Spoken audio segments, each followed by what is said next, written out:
A cultura da excelência é buscar fazer da melhor maneira possível aquilo que a gente se propõe a fazer. E eu costumo dizer, por que é uma cultura? Porque a gente nunca atinge a excelência. Quando nós chegamos a um patamar de que nós acreditamos que o nosso produto, que o nosso serviço, nossa atuação esteja num patamar de excelência, ela já se moveu. A excelência é um alvo móvel. Aquilo que nós fazíamos no futuro, novas inovações, novas questões, serão necessárias. A gente continue buscando a excelência. Aquilo que eram as boas jogadas da seleção no passado não são suficientes para nos garantir lá na frente. Isso serve para todos nós, em qualquer área que nós atuemos. A questão é, o vencedor é apenas o perdedor que tentou mais uma vez. Tive sucesso e vários insucessos. Eu acho que nenhum de nós teve uma carreira linear, onde quer que seja. Só não perde quem não joga. Quem nunca jogou, nunca perdeu, mas quem joga, perde. Só não erra quem não tenta fazer. Sempre que a gente aprende algo, e uma derrota nos ensina muito, qualquer tipo de percalço nos traz ensinamentos. E quando a gente aprende, a gente nunca perde totalmente. Como é que eu mantenho a minha equipe motivada? Como é que eu me motivo? Eu costumo dizer primeiro que a motivação é algo que vem daqui. Eu posso ser um oxigênio para a sua chama, mas a chama eu não vou acender.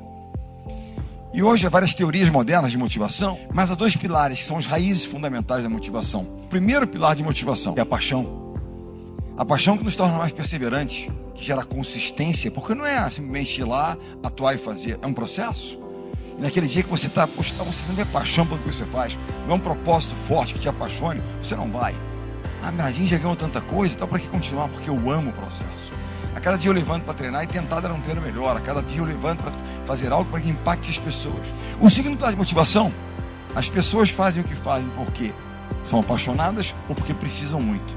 A necessidade move a ação. As pessoas fazem o que fazem por necessidade ou paixão, ou um misto das duas coisas. Se não houver essa necessidade interna ou a paixão, muito difícil que a gente consiga realmente motivar alguém. Será alguma coisa efêmera, passageira, mas não é uma coisa duradoura, que realmente é o que a gente quer. Eu quero usar um rapaz, Sérgio Cadinha, líbero da seleção, venceu não pela paixão, venceu pela necessidade. Agora que personagem interessante. Nascido da periferia de São Paulo, ele usa o esporte como forma e ferramenta de transformar a vida da sua família. Quando eu olhava para ele treinando e jogando conosco, ele treinava e jogava como se estivesse correndo atrás de um prato de comida, literalmente. O voleibol deu a condição de transformar a alimentação da sua família, a vida da sua família. Então a necessidade moveu esse rapaz. E quando alguém à sua volta do seu time não dava 100%, ele ia para dentro e cobrava. Movido pela necessidade, 100%. Não aceitava que ninguém ao seu lado não desse o seu máximo. Segunda questão, segundo ponto. Esse rapaz se transformou num líder. De Parioli, lembra quem pôde assistir em campo? Ele era um líder do time. Um dia me perguntaram, mas Bernardo, como é que um rapaz sem nenhuma formação acadêmica se torna um líder? A única liderança que sustenta pelo tempo é a liderança pelo exemplo. O que ele fazia no dia a dia era dar o exemplo com as suas ações, não com teorias de liderança. Era ação diária de dar 100%. Quando um jovem chegava e via como um campeão, como ele dava 100%, como é que não daria 100%? O líder pelo exemplo. Lembrem-se sempre, as pessoas vão ouvir muito mais aquilo que a gente faz do que aquilo que a gente diz. Não adianta dizer algo e não fazer aquilo que eu prego permanentemente. Então, caminhem segundo aquilo que vocês pregam, que vocês dizem que vão fazer. E esse era um exemplo de líder. Outra questão interessante que a gente para e olha para ele. Quem apoia voleibol? Qual é a função do Serginho? Ele é um líbero. O líbero não faz ponto. Ele foi eleito o melhor jogador, não o melhor líbero, o melhor jogador do mundo, 2009 e 2016. O que significa isso? A valorização de todas as funções. Não é só quem conclui o ponto, eventualmente quem está na frente das câmeras e quem está atrás das câmeras propiciando para que isso aconteça. Ou seja, o conceito de time, e ele representa a força do time. Quando eu penso nele, a final olímpica contra a Itália no Maracanãzinho, terminada a partida, aquela comemoração, eles vão para o vestiário, trocar de uniforme para botar um agasalho bonito para o pódio receber a medalha. Ele tira a camisa que estava usando no vestiário e fala, patrão, presente para você. Depois de tantos anos, ele se aposentava naquele momento e concluía a sua missão. Ele, sem conhecer a história daqueles rapazes de preto chamado All Blacks, é o time de rugby da Nova Zelândia. Uma das seleções, se não a seleção mais vitoriosa da história do esporte mundial. Vocês sabem que o rugby da Nova Zelândia é mais importante que o futebol no Brasil. Qual é a missão de um All Black? Quando o rapaz recebe na Nova Zelândia aquela camisa preta, é como vestir a nossa amarelinha, digamos assim. É a maior honra que um jovem neozelandês pode conquistar, vestir a camisa e ser um All Black. Qual é a missão do All Black? Quando ele deixa aquela camisa a cada temporada, no final da sua carreira, ele tem que deixar aquela camisa num ponto superior a que ele encontrou. Qual é a nossa missão? Agregar valor, somar, contribuir. Ele, sem saber da história dos All Blacks, ele concluía a sua missão e deixava aquela camisa azul de líbero num patamar muito superior ao que ele havia encontrado. Quando ele chega conosco em 2001, chegamos juntos à seleção, a nossa empresa era a 6ª colocada no mercado mundial de voleibol masculino. No ranking mundial, nós somos 6º colocados. Nós chegamos em 2001 e começamos a trabalhar. Ele entrega aquela camisa de 2016 com a seleção há 13 anos no topo do ranking mundial, consistentemente, sem sair uma semana. Ele havia cumprido a sua missão, contribuído, agregado valor, somado. E o que é mais importante na condição, ele teve a real noção do que é ser um time. Um time valoriza o nome que está na frente. No nosso caso era Brasil. Não o nome que está atrás, Bernardinho, Serginho, o que é que seja. É o nosso propósito, é o nosso time. E ele foi um cara que valorizou demais isso e que cumpriu a sua missão. Acho que é sempre líderes, onde é que seja, e das formas mais diferentes. Mas a essência do líder, o líder é o guardião dos valores. Quais são os valores da nossa instituição? O que nós acreditamos? O que nos une? O que faz nós sermos? Em que nós acreditamos? E como é que nós agimos? Quais são os valores? Qual é a cultura que nós vamos estabelecer aqui? Quero falar um pouquinho da minha para que vocês pensem na cultura do ambiente que vocês estão inseridos. O primeiro valor da nossa cultura chama-se integridade. Aqui ninguém vai enganar ninguém. Não, é duro, mas é justo. Ou seja, para que eu possa criar um ambiente de confiança, eu tenho que acreditar no comportamento da pessoa, comportamento ético, correto, moral. Se eu não acreditar naquilo, não há confiança. E a confiança é a base da relação. Eu vou citar um exemplo para vocês. Lá atrás, num certo momento da trajetória, eu tive que, enfim, tirar momentaneamente um grande atleta. Qual era a minha preocupação? Se aquela medida que publicamente foi tida como algo autoritário, nepotismo, o que é que seja, como é que o meu time recebia aquilo? Se eles duvidassem da minha intenção, eu não seria mais um líder.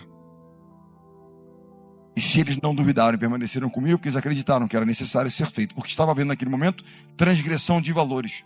Eu posso negociar uma remuneração, eu posso negociar o horário do treinamento, a cor da camisa, mas valores e princípios não negociamos. Ou seja, integridade não é negociável, não era o caso. Porque o segundo valor da nossa cultura é time por primeiro. O nome mais importante é esse e não esse. Não, mas eu sou um solista, não tem problema nenhum. Não é um julgamento de caráter, é um desalinhamento de valores. Você é um solista, você vai tocar sozinho, porque nós temos uma orquestra. Aqui é a complementaridade dos talentos que geram grande resultado. Porque o resultado final, em qualquer área, é o resultado de um esforço coletivo. Do time como um time gera uma força que só realmente a questão da complementaridade, dessa sinergia gera. Time. Quando eu cheguei à seleção brasileira, eu não ganhei um crachá de líder, eu ganhei um crachá de treinador. A liderança é um processo. É algo que você conquista quando as pessoas passam a acreditar em você, querer estar com você, te seguir. Você inspira, você cobra, mas você cuida. Então você se torna um líder. Caso contrário, você apenas tem um crachá. Te dá algum tipo de autoridade, mas certamente não te dá aquilo que o líder tem que ter, que é o respeito das pessoas. Que é realmente querer estar com você no campo de batalha, seja ele em que campo for esse. Primeiro valor, integridade. Segundo valor, time por primeiro.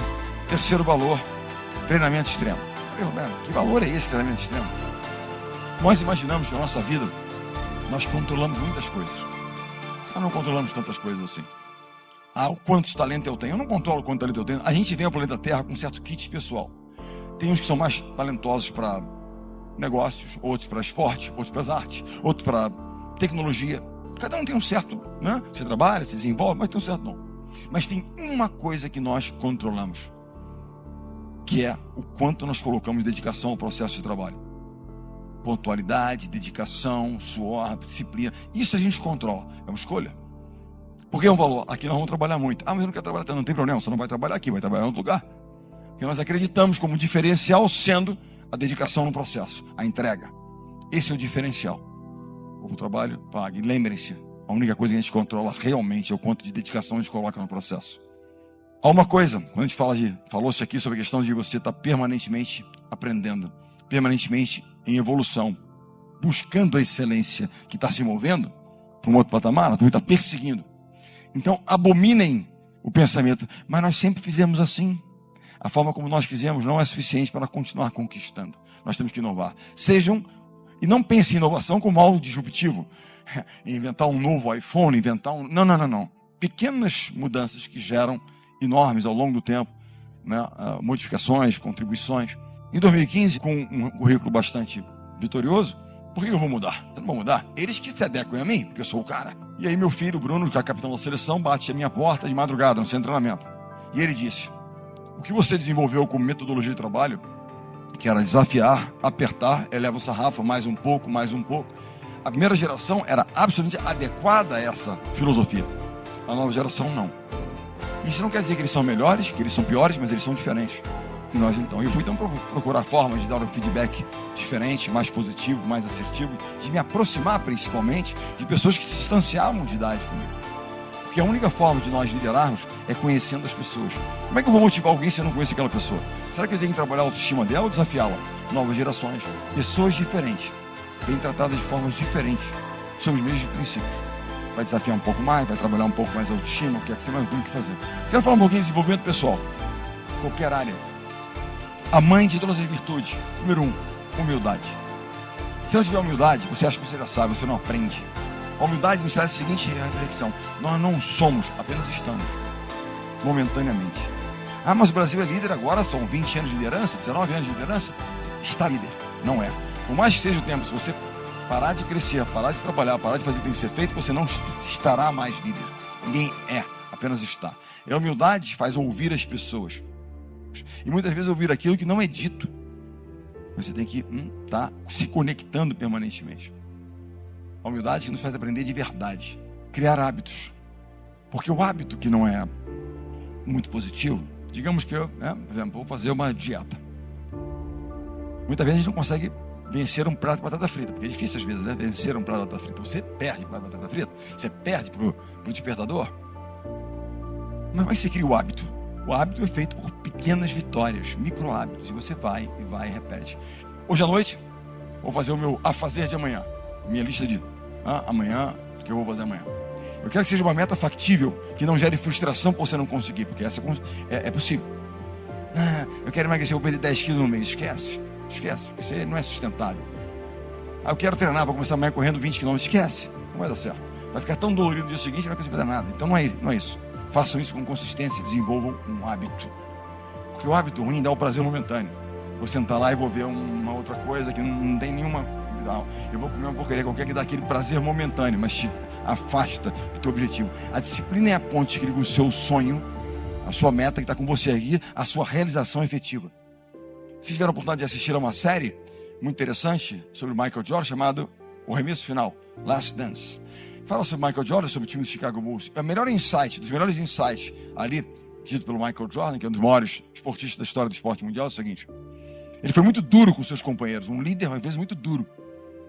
Chegava ao limiar de transpor um pouco certas linhas. Mas ele dizia o seguinte: eu nunca cobrei de alguém, ou exigi de alguém algo que eu mesmo não estivesse disposto a fazer. Porque vencer, ter sucesso, cobra um preço. Liderar também tem um ônus, porque a responsabilidade, em última instância, é nossa. Aos campeões, o desconforto. Mas uma pergunta a vocês, todos estão aí, 10 segundos de reflexão. Pensem no momento da trajetória de vocês, que vocês tenham aprendido muito. Aquele momento, extrair grandes lições daquela experiência. Vamos lá, 5 segundos, pensem. Pensaram? Vamos lá. Esse momento que vocês pensaram, remete a algum tipo de frustração? De dor, de uma meta não alcançada, de uma derrota, de um negócio não concluído? Puxa, quantos aprendizados? Não existe crescimento acompanhado de conforto. O crescimento, ele pressupõe algum tipo de desconforto. Quer aprender algo novo? Você sai da sua zona de conforto e vai. Quer treinar algo que você não é bom? É desconfortável, eu queria ficar na minha zona de conforto. Numa empresa, vai mudar o sistema operacional? Não é um sofrimento? Não, vamos manter. Não, mas para crescer a gente tem que melhorar. E aí, para isso, você tem que ter um tipo de sofrimento, que eu chamo de desconforto de adaptação. Há uma nova zona de conforto maior. E é isso que eu tento fazer permanentemente. Provocar os campeões. Os campeões de desconforto. A questão é, o vencedor é apenas o perdedor que tentou mais uma vez. E essa é a mensagem. Vamos cair 6 vezes, 7 vezes, levanta 8. Sigam trabalhando, buscando, fazendo. Apaixonados pelo que estão aprendendo. E o conforto é a pior das armadilhas, para que a gente possa buscar o crescimento e realização. É da dificuldade que vem.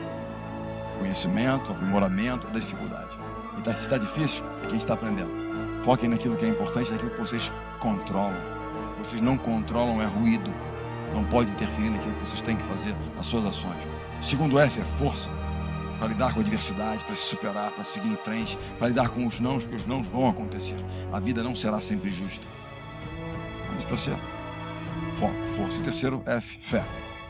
Professem, Senhor, a fé de vocês, aquilo que vocês acreditam, mas muito mais do que a fé apenas em algo superior, é a fé nas pessoas à sua volta, no seu time, e a fé no trabalho. O trabalho paga. Quando eu vou saber que tô pronto? Não vai. Você tem que sentir. Simples assim, Miles. Tem que sentir. Você sabia que quando eu tinha sua idade eu queria ser músico? Eu tocava muito bem, mas o meu pai ficou preocupado de eu não conseguir ganhar a vida. Aí eu fui remontado para ser um lavador de pratos. Não, eu não estou reclamando, mas eu sempre disse para mim mesmo: se eu pudesse voltar no tempo, iria atrás do meu sonho. Você tem a grandeza dentro de você. Nunca duvide disso. Então vá para Robópolis, conheça o grande soldador e mostre as suas grandes ideias a ele. E Rodney, nunca desista. Quer saber porque eu odeio aniversários, Lobo? Quer? Na vida de uma cobra, ninguém aparece nas suas festas. Aniversários são um lembrete permanente de que para os outros eu não passo de um monstro assustador que não vale nada. Mas nada se compara a ter um cara, o único cara, que eu achava que podia confiar, me apunhalando das costas. Então por que não desistiu? Sabia que eu queria me livrar de você e mesmo assim ficou. Fiquei. Fiquei sim, porque sempre que o senhor jogava alguma coisa em mim, ou dizia que eu fedia, me magoava. Só não me magoava mais do que ser eu mesmo cada dia da minha vida. Às vezes é muito difícil para que eu mesmo entenda o que eu me tornei. E ainda mais difícil me lembrar do que já foi uma vez. Todo mundo tem seus demônios. É só uma questão de como e quanto tá disposto a exorcizá-los. E parece que você tá querendo muito isso. Então, até onde sei, descubro que voltamos pro início. Eu prometi cobrir você até encontrar o seu filho. E até a gente fazer isso, eu cubro a sua, você cobre a minha. E a gente se descobre no final. O que você faz quando fica triste? Como não ficar triste? Atenciosamente, Bojack. É uma ótima carta. Bojack, quando eu era da sua idade, eu ficava triste. Sempre. Meu lar não era dos melhores, mas um dia eu comecei a correr e aquilo parecia fazer sentido. Aí eu continuei correndo. Bojack, quando você ficar triste, sai correndo. Em frente. E continua em frente, aconteça o que acontecer. Algumas pessoas vão tentar te deter, te retardar, mas não deixe. Não pare de correr e não olhe para trás. Não tem nada para você lá atrás. Só existe o que está à sua frente, Bojack. Eu sei o que é se sentir diferente. Eu não sou diferente. Sou, mãe. Todos somos. Ele principalmente. Mas tem algo de fantástico nisso, não tem, filho? Desistir ou não desistir? Macarrão ou não macarrão? Você está muito preocupado com o que foi e com o que será. Diz o ditado: o ontem é história, o amanhã é um mistério, mas o hoje é uma dádiva. É por isso que se chama presente. Eu não quero mais morar numa toca. Faz com que eu me sinta pobre. Nós somos pobres, mas somos felizes. Como se cansar. Além disso, a vista é bem melhor lá de cima. Querida, eu tenho 7 anos de raposa de vida. Meu pai morreu com 7,5. Eu não quero mais viver no buraco. Eu vou fazer alguma coisa sobre isso. Joe, agora que conseguiu, o que você pretende fazer? Eu não pensei nisso. Mas eu tenho certeza de que eu vou aproveitar cada segundo. Aliás, por acaso eu tenho um time de beisebol. É? E vocês são bons? Meu lema é: você não precisa ganhar para ser o primeiro. Esse aí eu nunca tinha ouvido. O meu avô sempre falava: Franklin, é melhor construir coisas do que comprar coisas. Olha só, meu irmão, você pode até ter desistido, mas seus amigos não desistiram de você. Vai dar as costas pra eles e ficar tomando borscht pelo resto da vida? Ou você vai entrar lá e você vai saltar por aquele arco? Isso é impossível. Sempre foi impossível, Vitaly. É por isso que todos adoravam. Bom, sinto muito se as coisas foram tão difíceis pra você, mas isso não te dá o direito de ser estúpido comigo. Não posso ficar com uma pessoa que vive às custas de amargura e negatividade. O que você está fazendo aqui, então? O que houve, Bojack? A mesma coisa de sempre. Não me conhecia, aí se apaixonou por mim, e agora me conhece. Sabe o que é engraçado? Quando você olha pra alguém com um olhar positivo, os pontos negativos parecem só pontos. E no caminho, você vai ter que fazer coisas que não quer fazer ou que acha que não consegue fazer. Tudo bem ter medo. É natural duvidar de si mesmo. Mas se você encarar isso e fazer o que tem que ser feito, vai se dar bem. Eu acredito que as coisas que devem acontecer sempre dão um jeito de acontecer. Às vezes elas fazem sentido, outras vezes não. E às vezes elas machucam muito. Mas tudo bem, né? Porque essas coisas nos colocam no caminho de nos tornarmos quem nascemos pra ser. E foi isso que eu nasci pra ser. Esses seus amigos tentaram te destruir, te transformar numa coisa que você não é. Sabe quem nunca vai te fazer mal? Sua família. Família é pra sempre. Um amigo meu uma vez me disse que só porque as pessoas te tratam como um vilão, ou como um ogro, ou como um mané, não quer dizer que seja assim. O que realmente importa é o que você pensa de si mesmo. Se existe uma coisa que deseja muito, ou alguém que realmente quer ser, saiba que a única pessoa que pode te atrapalhar é você. Eu? Pega ele! Não. O que eu quis dizer é que cada um está atrapalhando o próprio caminho.